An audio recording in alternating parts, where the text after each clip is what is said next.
दोस्तों पांच के फंडे में फर्स्ट क्वेश्चन के साथ फिर से मिलते हैं। Recently Twitter adopted a poison pill defense standard to limit Elon Musk ability to raise his stake in the social media platform. What imply the poison pill? 1. Prevent most shareholders from selling their shares. 2. Allow existing shareholders the right to purchase additional shares at a discount. And third, tender offer allows shareholders to register their support or disapproval of the hostile party offer. Which of the above statement is or are correct? Answer is D, all three are correct. Poison pill है ना। Elon Musk भाई पूरा कब्जा करना चाहता है अपना Twitter पर।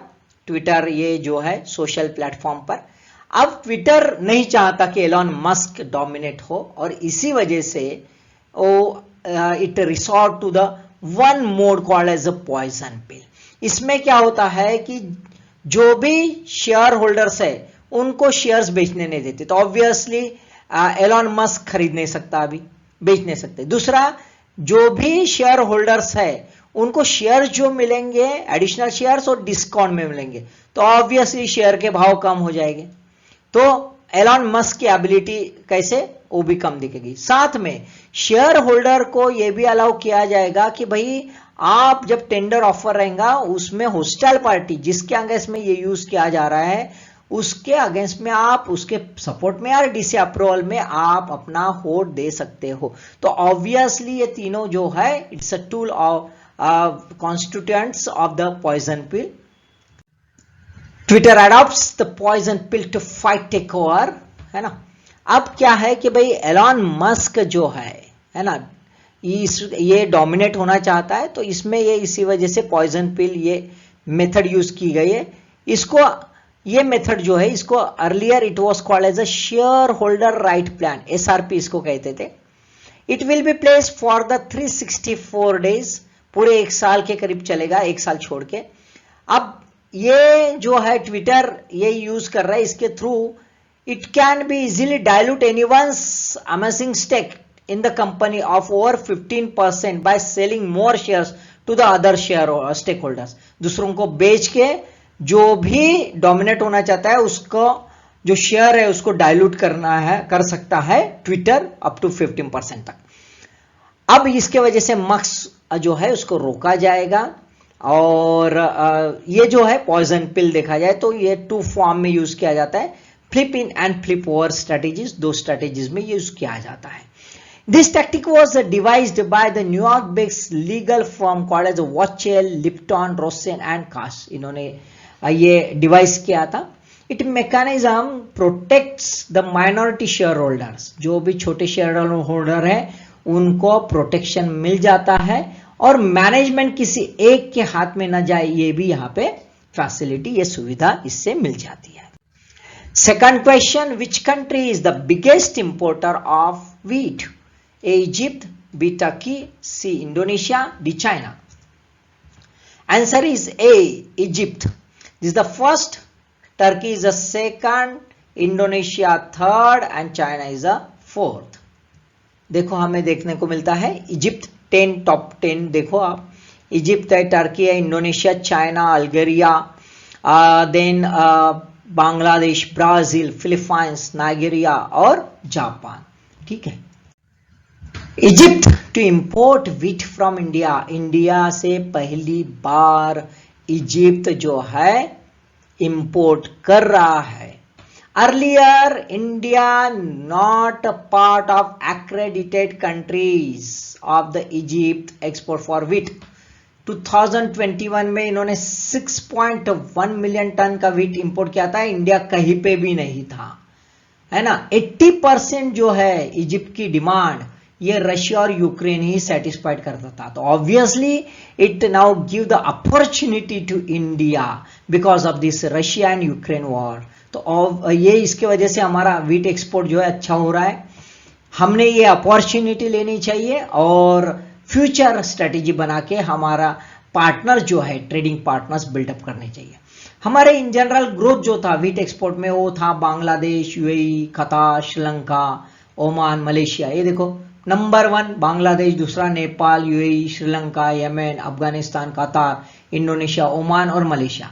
ये हमारे ट्रेडिशनल इंपोर्टर्स है इंडिया से। लेकिन इसमें यदि देखा जाए तो हमारा अभी नए टारगेट्स होने चाहिए। तो यमन, अफगानिस्तान, इंडोनेशिया ये भी कवर कर रहे हैं, साथ में इजिप्ट ये है। ये बिगेस्ट इंपोर्टर होने की वजह से यहाँ पे हमारा जब एक्सपोर्ट हो जाएगा तो ये काफी इंपॉर्टेंट हमारे इंडियन एक्सपोर्ट के लिए रहेगा।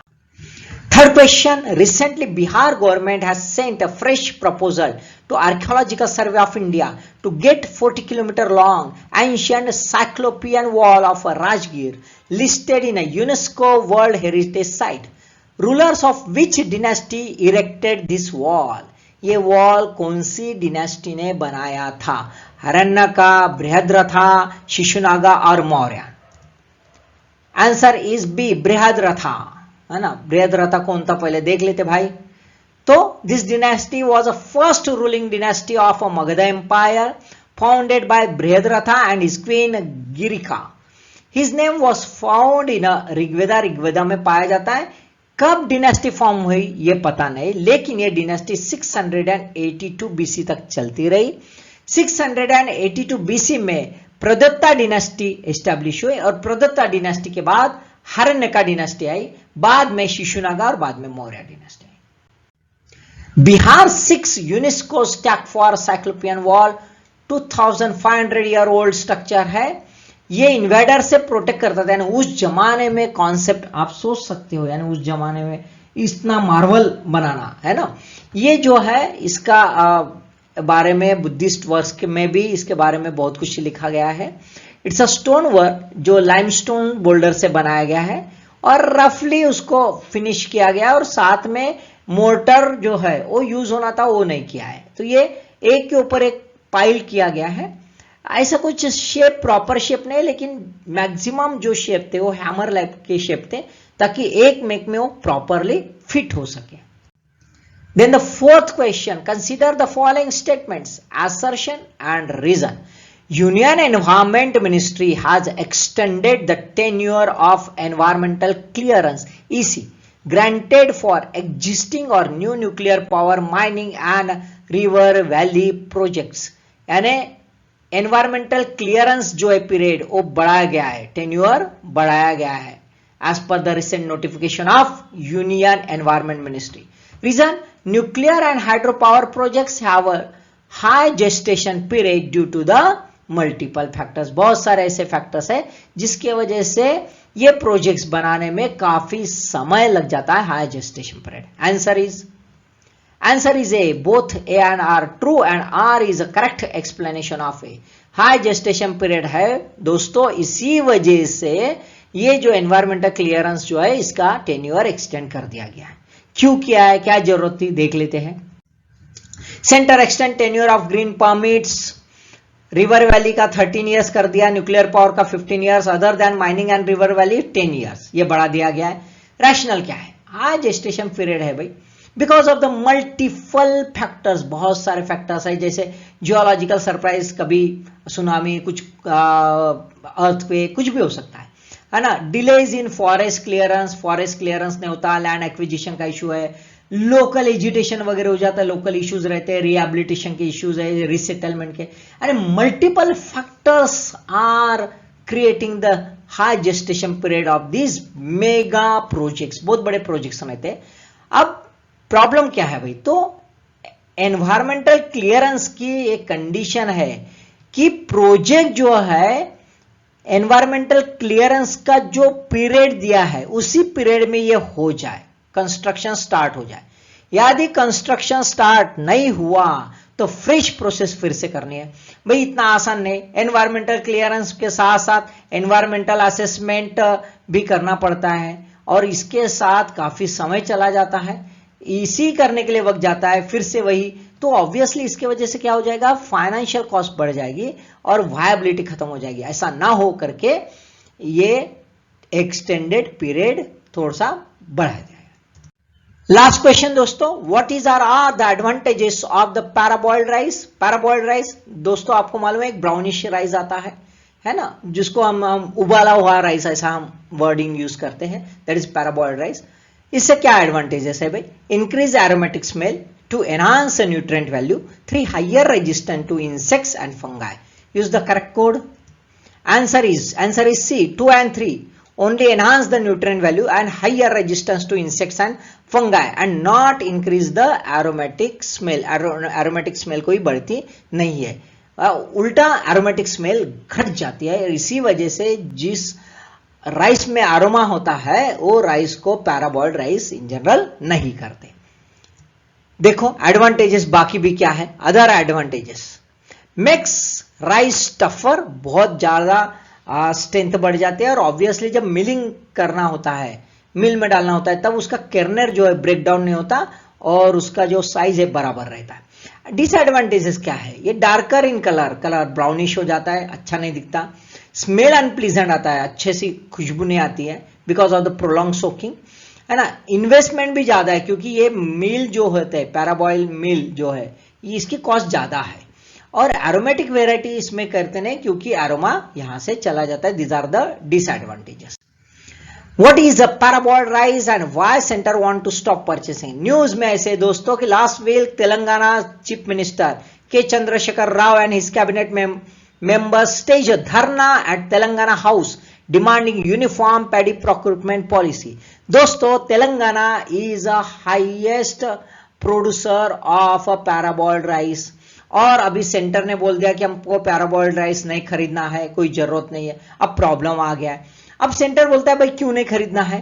तो जो कंज्यूमर स्टेट्स थे जैसे झारखंड, केरला और तमिलनाडु, ये ऑलरेडी अपने खुद का राइस प्रोड्यूस कर रहे हैं, तो हम खरीदेंगे तो कोई मतलब नहीं, खरीद के पैसा वेस्ट है भाई, ऐसा जो है डिफेंस सेंटर ने दिया है। लेकिन तेलंगाना इसमें एलिगेशन लगा रहा है कि सेंटर ये बायस वे से अपनी प्रोक्यूरमेंट पॉलिसी बना रहा है। अब पैराबॉइल्ड राइस जो है इसमें कितने स्टेजेस रहते हैं? तो 4 स्टेज हम देखते हैं। पहली स्टेज सोकिंग, बाद में स्टीमिंग, बाद में ड्राइंग और बाद में मिलिंग, है ना। तो इस ढंग से ये पानी में सोखा जाता है। इसका ड्यूरेशन अलग अलग रहता है, कई 4 घंटा, कई 8 घंटा। बाद में स्टीम्ड किया जाता है, उबाला जाता है, बाद में उसको सुखाया जाता है। सुखाते वक्त भी कभी धूप में सुखाया जाता है या फिर छांव में भी सुखाया जाता है, और उसके बाद मिलिंग। इस ढंग से ये प्रोसेस होती है। तो पांचों के पांचों क्वेश्चंस आपको समझ गए होंगे दोस्तों। बढ़िया से समझिए और अच्छे से पढ़ाई कीजिए। All the best.